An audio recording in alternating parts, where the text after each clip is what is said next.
After naming namalengke ng aming mga pagkain, ay dumiretso naman kami dito sa pamilihan ng mga gamit ni Lolo. Every Tuesday and Friday, nagpupunta ako dito sa bahay ni Lola para tulungan sila.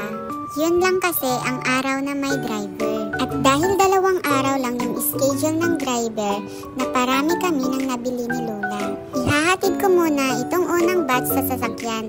Tapos babalikan ko ulit si Lola sa pinagbilihan niya ng mga gamit ni Lolo. Ayan.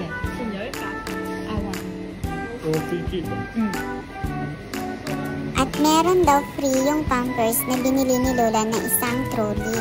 Kaya doon nila ilalagay yung mga iba pang Pampers na binili ni Lola. Ito yung daily routine ko kapag kasi nasamahan ko si Lola na namimili ng mga gamit ni Lolo or mga gamit nila sa bahay at kung ano pang mga binibili ni Lola na kailangan sa kanyang bahay. And finally, ito na yung last.